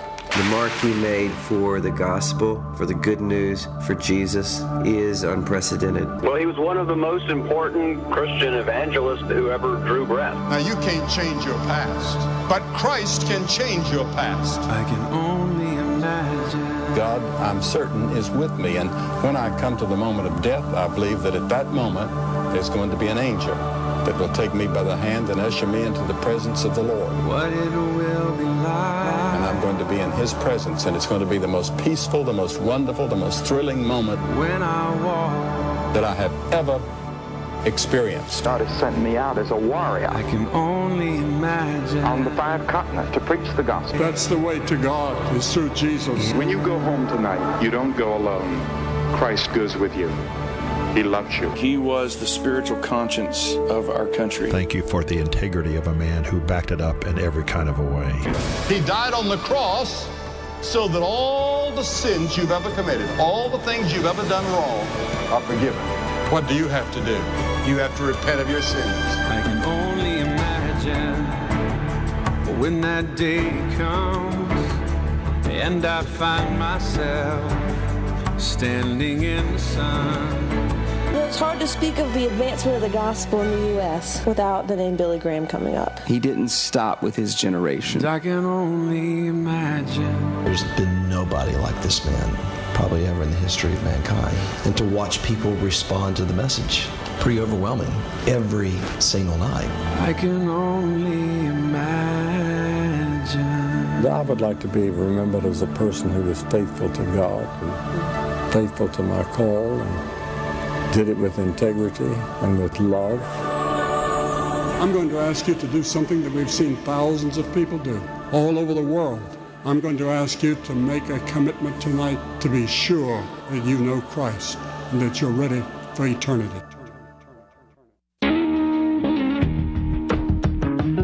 Shovel-ready was not as shovel-ready as we expected. All of them have projects that are shovel-ready. We've got shovel-ready projects all across the country. Shovel-ready projects. We are seeing shovels hit the ground. Shovels are breaking ground. There are almost 100 shovel-ready transportation projects already approved in Colorado, which are beginning to create jobs. We see firsthand what happens when you try and permit a project in this country. And it can delay things from months to years, and in many cases, it can cause the project to be abandoned. I'm sure that when you implemented the Recovery Act, your staff briefed you on many of the challenges of the permitting process and the impact on putting Americans back to work. Shovel-ready was not as shovel-ready as we expected. Shovel-ready was not as shovel-ready as we expected. Shovel-ready as we expected. As we expected. As we expected. As we expected. As we expected. As we expected. From the wind-powered Nightside Radio Studios, this is the J.J. McCartney Show. Did you know 26 million Americans have kidney disease and most don't know it? The day I was diagnosed, I didn't know what to do. I called the National Kidney Foundation, and the young lady who answered stayed on the phone with me and walked me through step by step. She too was surviving kidney disease, and she showed me there could be life after kidney disease. Visit the National Kidney Foundation at kidney.org. Now you know. All right, we are back on the J.J. McCartney Show, the mysterious Colonel and myself. Are you in the kitchen? I am. I am, JJ, and I was just kicked out of it. So don't you hate it when that happens? I'm going back to my bunk. I'm going back to my bunker. There you go. There you go. I'm back in my bunker now. I'm okay. You have been displaced. I'm sorry to hear that, but that's right. I'm a displaced, mysterious colonel. That's right. Good Lord. It's sad, really. I mean, I feel terrible for you. I wish there was something we could do, but the next step is I get kicked out of my bunker. That'll be the next step. The next step, you'll be like Steve Martin in The Jerk. I'm going to take this paddle ball. I'm going to take the paddle ball, and I'm going to take this lamp. And I'm going to. That's right. Holy cow! I look back on some things, and I'm just amazed. When we go back to the 1970s, Steve Martin made a movie called The Jerk. And the whole premise for the beginning of the movie was Steve Martin, whose skin is as pale as anybody in Hollywood, starts the movie out by saying, "I was born a poor black child." I mean, they used to be able to make movies that had things like that in it. And today, if a white person were to say that, I mean, they would be skewered. They would remember Blazing Saddles, though. Cleavon Little. Oh, Lord. Cleavon Little holding the gun and saying, saying, "Y'all back up," or the "you know what" gets it. And I'm like, holy cow. It's amazing. Yeah. And the thing is, Mel Brooks, he was an equal opportunity comedian. He wouldn't, he would not hesitate. If something was funny, then he would just do it. And you go back and you look at Get Smart, which Mel Brooks was the creator of, the series with Don Adams. Yep. And do you remember there was a robot on Get Smart? Do you remember what was the robot's name? Oh, man, I can't remember. The robot's name, all the time. Get ready for this, the robot's name was Jaime. Jaime the robot. The robot. Jaime the robot. Now, ladies and gentlemen, if you're young and innocent and you don't know, Jaime is considered to be a slur against Jews. Mm-hmm. Well, Mel Brooks is Jewish, so he could get away with it. All right? But the thing is, it was never meant or intended to be offensive.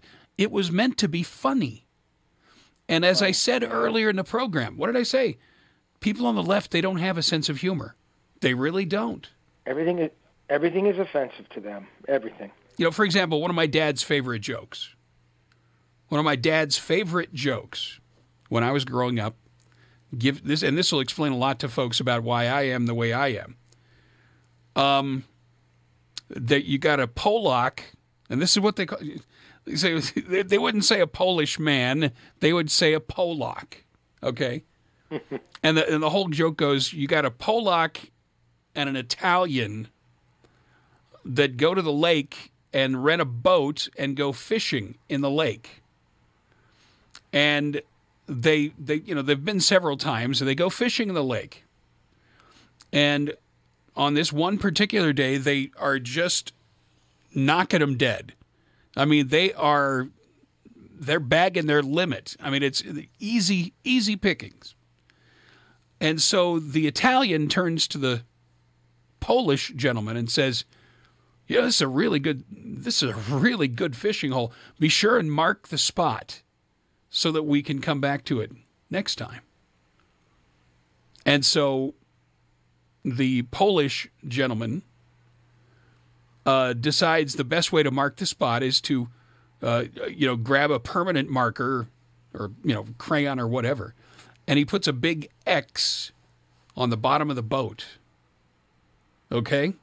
He puts a big X on the bottom of the boat. That was his idea of marking the spot. The spot. So they get back. They get back to the boat rental place at the end of their fishing expedition. And the Italian says to the Polish gentleman, he says, "That was really great. Did you mark the spot?" And the Polish gentleman points at the bottom of the boat and says, "I sure did. I put an X on the bottom of the boat." And the Italian, he gets really mad at him. He says, "You dumb Polak. How do you know we're going to get the same boat next time?" Right. Yeah. Now, obviously, I was sharing that in context as being told by my father. Okay?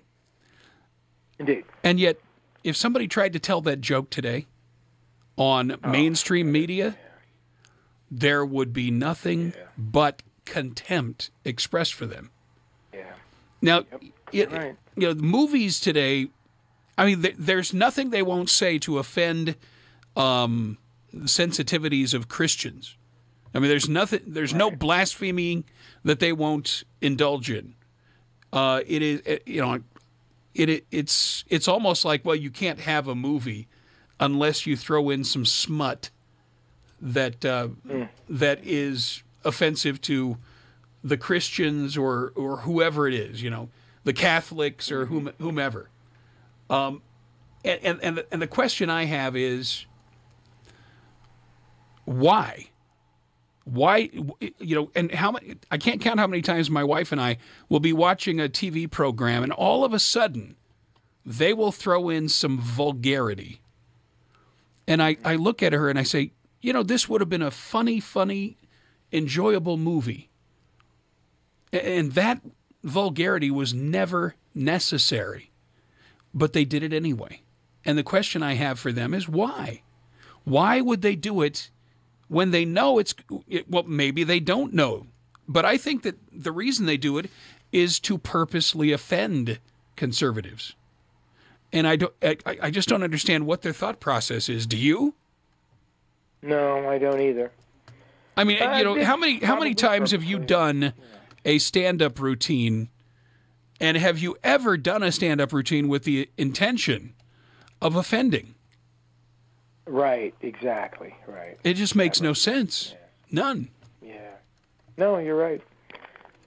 But, maybe we're splitting hairs. I don't know. It's all the hate of the right. That's all that is. Oh, yeah, the hate mongering. Yeah. Yep. Now, yeah, and they can do it that way and get away with it, and it's totally acceptable and condoned, and that's what they like to do, and they have the forum to do it. Well, and it's very important, and to me, this is really, something. If people don't understand what motivates us to do what we do, first of all, this show is it's an extension of our personalities. It really is. I mean, we don't we don't have a whole lot to offer except for our collective experiences and our ability to converse every week. Mm-hmm. But I've always felt a need to protect this program from excessive subject matter that would offend people on a very basic level. Mm-hmm. And I won't mention any names, but there was a time when had a guest on the show that, that sort of indulged that darker side a little too much. And it was, you don't lead off a set by saying, so this guy was having sex with his horse. It's just, you don't say that because it's not going to end well. You know what I mean? It's not going to end well. And but that doesn't mean, and here's the thing I hope people understand. We're not looking down our noses at anybody. We really aren't. But my hope is that at some point in time, a mother or a father can be listening to the show and never have any hesitation about having their kids in the vehicle with them or anywhere else. And this is something that, I mean, this used to be the rule in broadcasting, was that if you're going to do something that's going to cause mom or dad to reach over quickly and punch the button on the radio to change the channel, then that is self-defeating. You don't want to do it. And yet, you know, today it seems like the objective of so many people, I mean, you know, some people find Howard Stern amusing, but they certainly wouldn't listen to him with their kids in the car. Now, well, wait a minute. I need to revise that. Rational human beings wouldn't. But there are a lot of people out there that obviously do.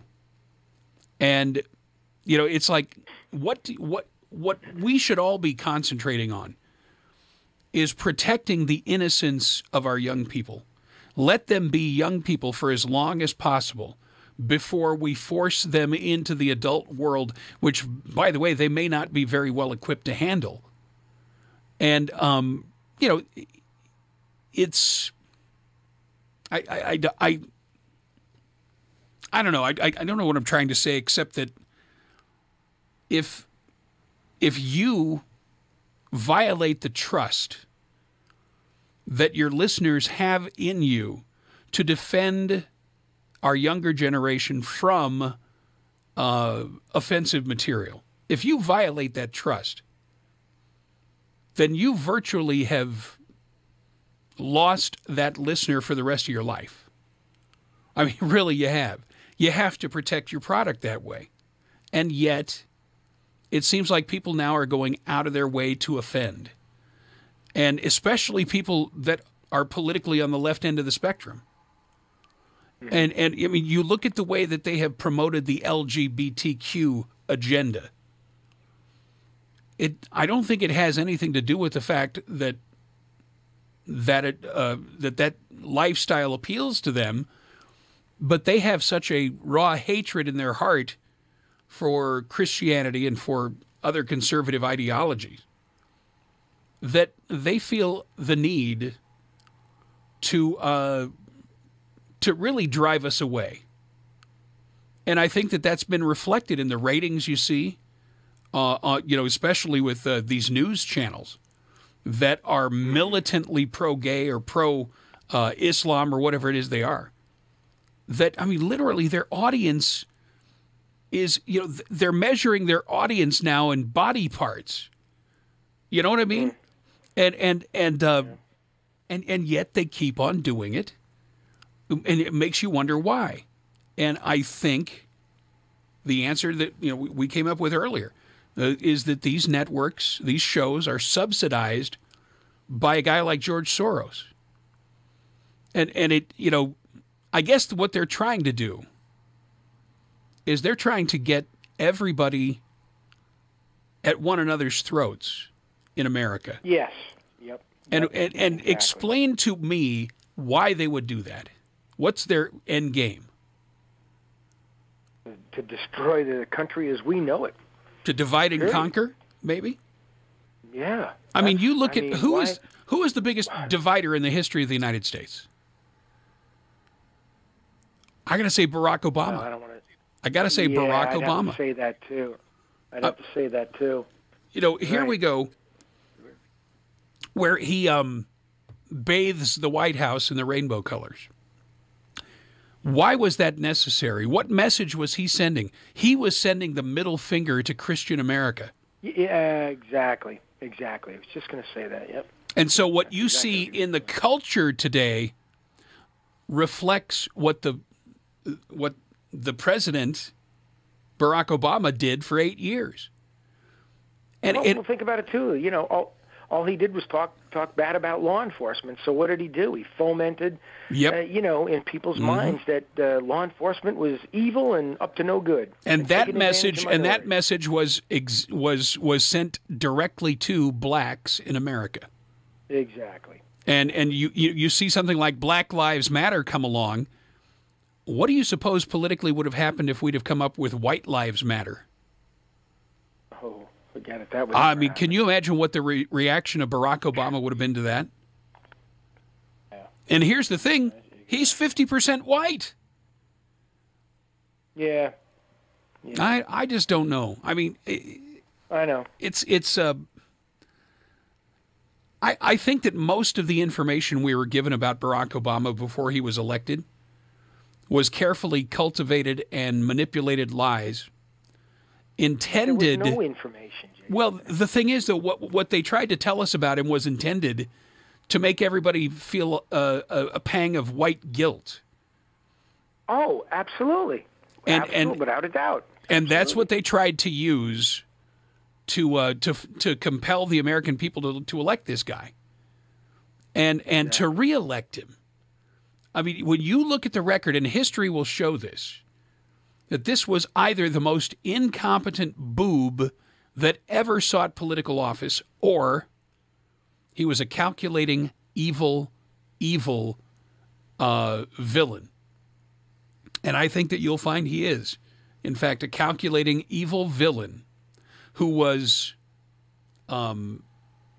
marinated in hatred for white people, and he was also, as I said, chosen by people in the Islamic world as a secret agent for Islam in America. They call it taqiyya.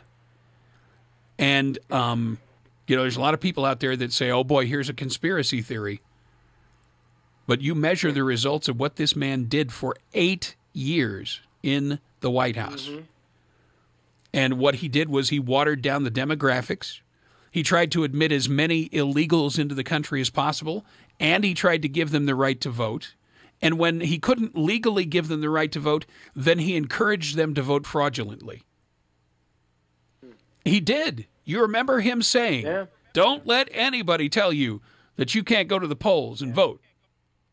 I mean, he was militantly in violation of every electioneering law that there's ever been. Yeah, remember who he hung out with, so that's where he Bill Ayers, probably learned it from. Bernadine Dorn. And others. Oh, yeah, no doubt about it. Rahm Emanuel. Yeah. I mean, it's amazing. And yet, in the Democrat Party, they look at people like that as the who's who of the elites. Yeah. And it's amazing. They elevate these people as if they are some kind of royalty. America, I tell you what, if you don't get it by now, what Barack Obama was all about, then the joke is on you. Yeah. It really is. Sad. Ignorance running rampant. And you look at it, and here's the real funny part, Colonel. If you were to measure the intelligence quotient of Barack Obama's constituents, you would find that they are the dumbest people in the Western Hemisphere. I mean, that's the real sad part. Anyway, you know what's coming, right? Yeah. No. Here comes another weekend. You're right. Here comes another mainstream media weekend spent bashing Trump, bashing Dana Loesch, exactly, and insulting the intelligence of we the people. I highly recommend that all of our listeners take the weekend off from mainstream media, keep it on Red State Talk Radio, and you know what? Just spend some time with your kids, or whatever it is you would like to do, and enjoy the three arrows of the market going up again. There they go. Hopefully that put a little bit of wealth. Hopefully that put a little bit of wealth in your pocket, so that you can be a little bit more economically better off. And so that you can afford to take your family out to Kentucky Fried Chicken. No, wait, Church's Chicken. Find a Church's Chicken. Take your family out to dinner tonight. Chicken. All right, Exactly. Mr. Mysterious Colonel, thank you for being with us, my friend. Always a pleasure, JJ. God bless you. We'll see you in 7 days. Bye-bye. All right, bye-bye. All right, my friends, that's going to do it for the Friday extravaganza here tonight. Have a great weekend, and be sure and come back on Monday when we will come back with more excellent radio. Next week, again, we're without IQ Al-Rasuli, but we will have Pastor Carl Gallups with us next week. All right, my friends, be good to yourselves, and if you possibly can, be good to someone else. And remember, we'll win in the end because there are more of us than there are of them, because God is with us, and because we are all in this thing together. Have a fantastic weekend. We'll see you on Monday. Sayonara. Bye-bye.